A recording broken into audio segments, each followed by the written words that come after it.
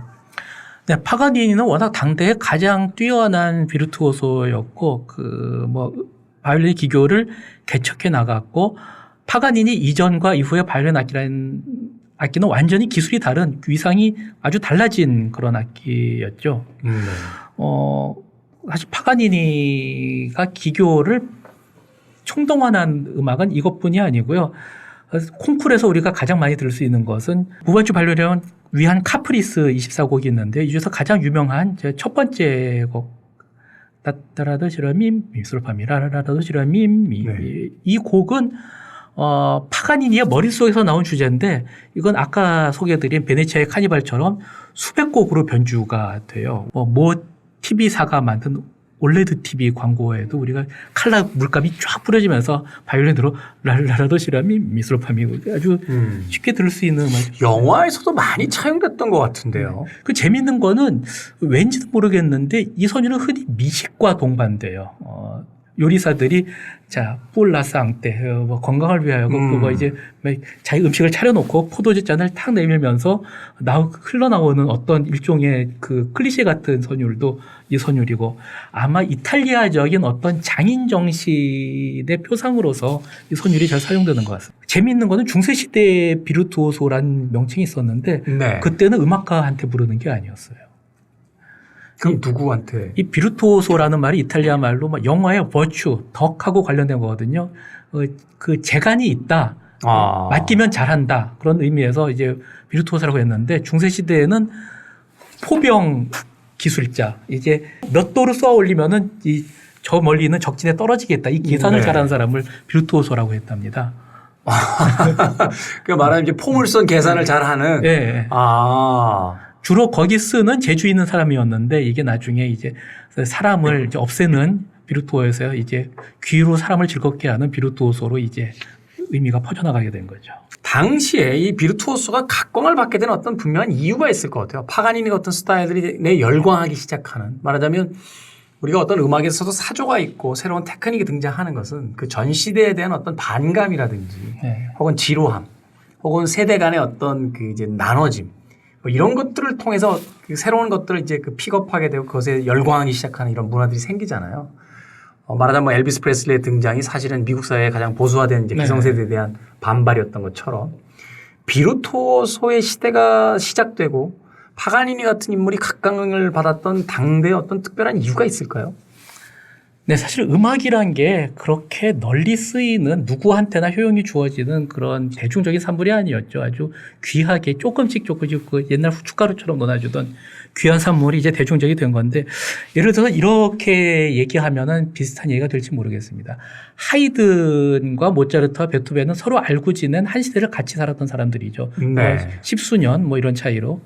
근데 하이든은 고용된 음악가였죠. 이제 귀족의 성에 살면서 귀족의 손님이 오면은 이제 악사들을 자 일어나 하고 불러가지고 연주해드리고 이제 연봉을 받는 이런 소속된 이제 그 성의 수석 셰프하고 이렇게 같은 위치에 이런 사람이었고 하이든의 다음 세대 반세대 뒤였던 모차르트는 대륙 최초의 자유음악가였어요.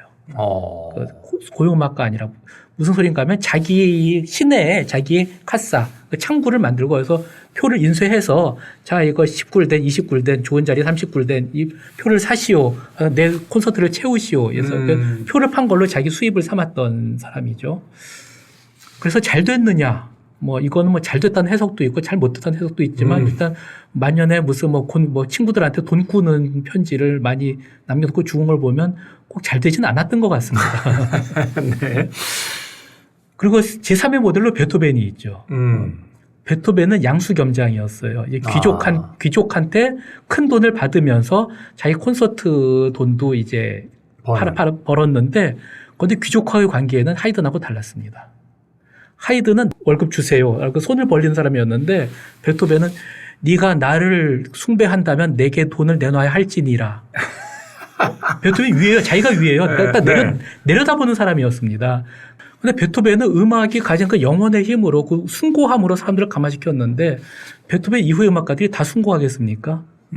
숭고함도 두 사람 세 사람이며 일단 지루할 뿐만 아니라 베토벤만큼의 깊이를 누구나 갖출 수는 없는 그렇겠죠. 것이죠. 그러면 그 대중들의 관심과 숭앙을 계속 받기 위해서 뭐가 필요했을까요? 저는 그때 나타난 것이 바로 비르투오소적인 기교였다고 생각합니다. 일종의 쇼맨십일 수도 있네. 네, 그렇죠. 나쁘게 말하면 서커스고. 그러니까 파가니니 이후에 뭐 리스트 그다음에 자기 악기들이 뭐 아르반 같은 각 악기들의 비르투오소가 이제 자유음악가로서 하나의 음악 경제 사회를 만들었던 거죠. 클래식 비밀과 거짓말. 네, 흥미롭습니다. 새로운 이야기를 하나 알게 된다라면 그 음악과 그 음악에 대한 관심과 그 몰입도도 훨씬 더 올라가지 않을까 하는 생각이 듭니다. 우리가 기업의 문화를 이야기할 때 좋은 제품을 만들어내는 기업들은 많습니다만 그 기업에 이제 충성하게 하는 그 이야기를 가진 기업들은 사실 많지 않다라는 이야기를 하게 되는데 훌륭한 음악들이 있는 음악가들은 많습니다만 그들의 더 재미있는 이야기들을 통해서 그 음악에 더 많은 관심을 갖게 되는 게 아닌가 하는 생각을 해봤습니다. 자, 클래식 비밀과 거짓말 오늘도 유인종 기자님과 함께 이야기 나눠봤습니다.